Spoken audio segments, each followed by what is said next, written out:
Bonjour. Cette vidéo traite du cadre juridique dans lequel s'inscrivent les contrats de performance énergétique et dégage la définition actuelle d'un CPE en France.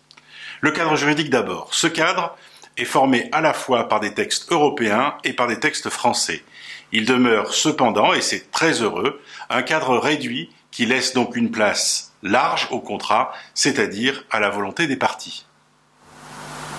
S'agissant du cadre européen, il résulte de 3 directives confirmées par le paquet d'hiver de novembre 2016. Les directives de 2006, 2010 et 2012 ont posé les bases des CPE et les ont érigées en outils privilégiés d'atteinte des objectifs de baisse des consommations énergétiques dans l'Union européenne.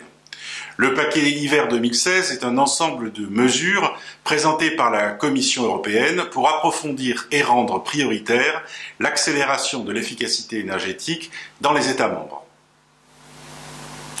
S'agissant du cadre français, après les prémices de la loi POP de 2005, c'est la loi Grenelle 1 d'août 2009 qui a la première explicitement mentionné les CPE comme instrument d'efficacité énergétique en leur donnant une place majeure.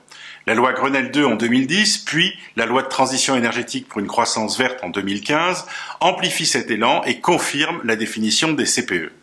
Alors, quelle est cette définition ?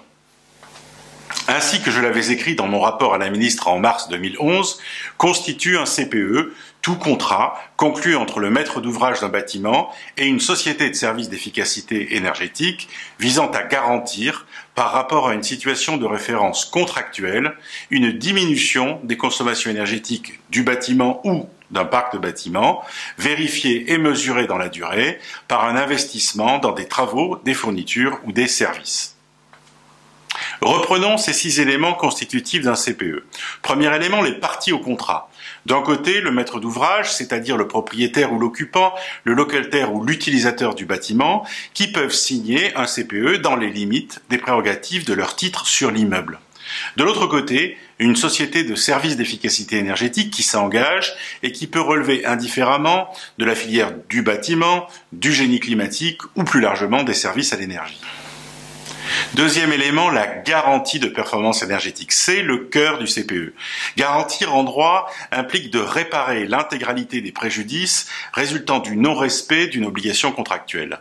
En matière de CPE, la garantie signifie donc que l'opérateur devra réparer, c'est-à-dire indemniser, toutes les conséquences de la non-atteinte des objectifs de baisse des consommations. C'est ce qui fait d'ailleurs toute la différence entre un CPE et un marché d'exploitation de chauffage à l'ancienne.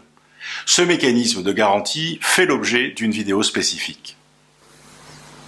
Troisième élément, la situation de référence, qui désigne le point 0 du contrat et sert à mesurer les résultats effectivement obtenus.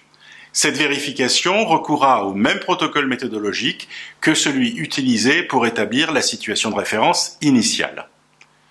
Quatrième élément du CPE, l'objectif de diminution des consommations qui renvoie à l'objet, voire à la cause même du contrat. Les travaux, les fournitures, les services mis en œuvre ne sont en réalité que des moyens pour parvenir à l'objectif de baisse des consommations énergétiques.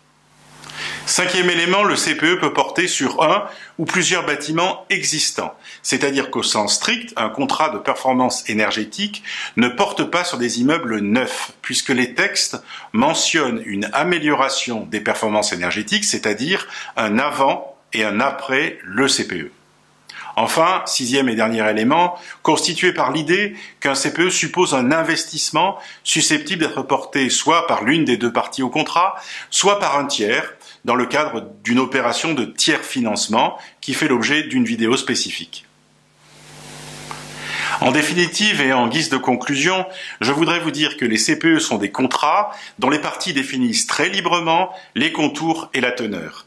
Les CPE disposent ainsi d'une grande souplesse pour s'adapter à la situation du bâtiment, à l'horizon de détention de ceux qui y vivent ou de ceux qui y travaillent et aux moyens financiers qui peuvent être mobilisés. Merci de votre attention et à bientôt.